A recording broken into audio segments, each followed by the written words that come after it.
Three groups in the mountains are awarded federal grant money as rebuilding efforts continue after the July 2022 flood. And some cautionary advice from one official as a new road opens near a state park. And dry weather continues for now, but rain chances are looming later this week. Your forecast coming up as Mountain News at 6 starts now. Dedicated to Eastern and Southern Kentucky, this is WYMT Mountain News at 6. State officials are still utilizing resources to help Eastern Kentuckians rebuild after the July 2022 flood. The United States Department of Agriculture Kentucky office rewarded groups in Perry and Letcher counties with grant money. WYMT's Chandler Wilcox tells us where and how that money is being used. People in Neon are continuing to work on rebuilding. USDA officials recognize the need for help. The city received a community facilities grant from the disaster funding that was passed by Congress a year ago in December to replace a utility vehicle that was lost in the flood. The grant money amounted to nearly $37,000. Neon Mayor Ricky Burke says help from agencies continues to make a difference. They've helped great. USDA, FEMA, we've had a lot of people come through and it's really helped us a lot. USDA officials also stopped in Isom. The IGA was awarded more than $250,000 for energy efficient equipment. As produce cases, dairy cases, our frozen cases, our meat cases, everything that we repurchased has an energy efficient motor to it. The Isom IGA was rebuilt after the July 2022 flood. Now with new inside equipment and solar panels, USDA officials want to help combat power rate increases. Those kind of increases will continue. They're not going to go away. So it only makes sense that when you have the opportunity for your business to put solar panels on it, to generate as much electricity as you can so that you can lower your operating costs. Isom IGA owner Gwen Christian also says the store is back to fully staffed and seeing a steady amount of customers. In Letcher County, Chandler Wilcox, WYMT Mountain News. Tim Short in Hazard also received grant money from the Rural Energy for America program. The grant amounted to more than $120,000 to install energy efficient lighting. We've received an update from Kentucky State Police today in an investigation into a deadly officer-involved shooting. It happened back on October 27th. KSP troopers say one man, 51-year-old Dallas Brandon Kane of Somerset, reportedly pointed a handgun at officers. Investigators say Kane refused officers' commands to put down the firearm. KSP says officers saw the gun as a threat and shot and killed Kane.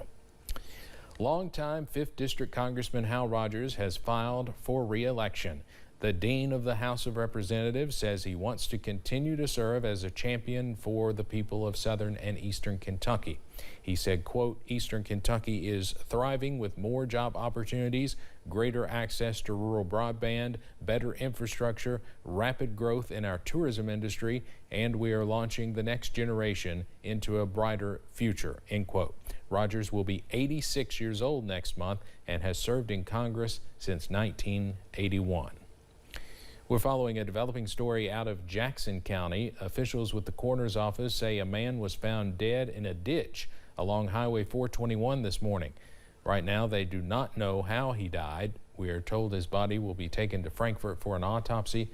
The sheriff's office says no other information is available right now. One man is recovering following a fire near the Johnson-Martin County line. It reportedly happened around 9:30 Monday night in the Chestnut community. Officials say the original call came in saying someone was trapped inside the burning home. Crews from the Williamson Fire Department arrived and reportedly found the man was able to get out but suffered serious burns. He was taken to a hospital. No word on what caused the fire. One person is facing charges following an incident at a Christmas event in Claiborne County, Tennessee last weekend. It happened Sunday at the Christmas Tractor Parade on Main Street in Tazewell. Police reportedly took a suspect into custody to make sure everyone stayed safe at the event. Officers have not released the identity of the suspect, who they say was a vendor at the event.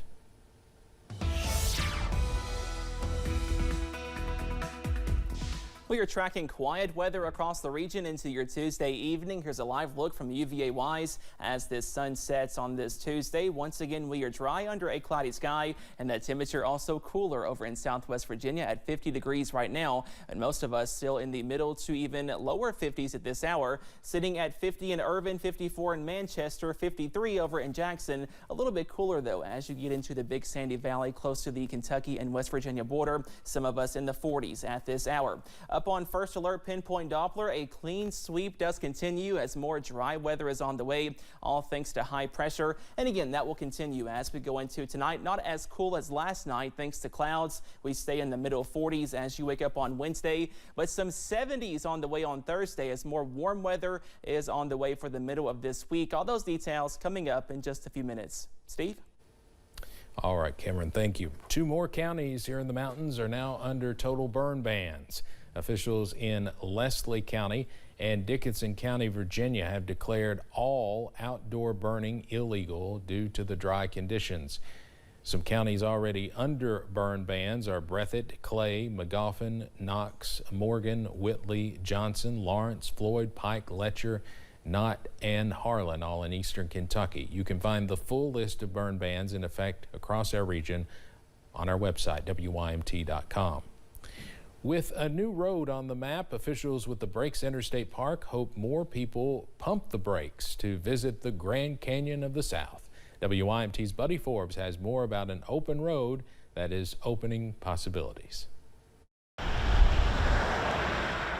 An intersection that connects an interstate collaboration. Every year we talk to people that are just blown away by the beauty of the park, the amenities that we have to offer.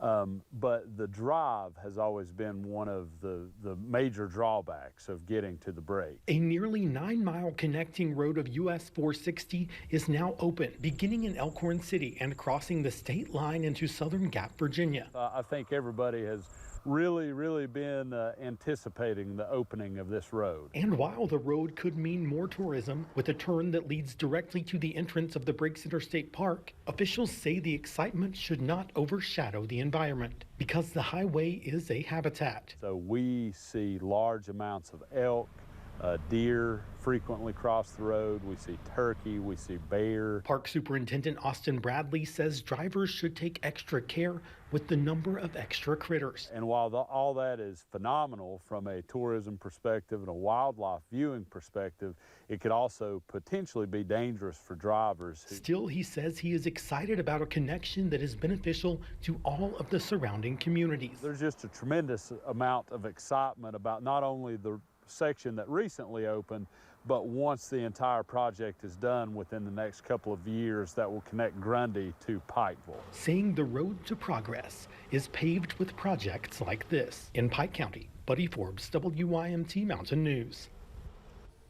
One of the most beautiful places in the country. Bradley says the views from the road are beautiful and a good teaser for the views inside the park. He hopes to see more people take advantage of the area now that access is becoming less of an obstacle. Officials at the Kentucky Transportation Cabinet have announced a road closing scheduled for this weekend in Morgan County.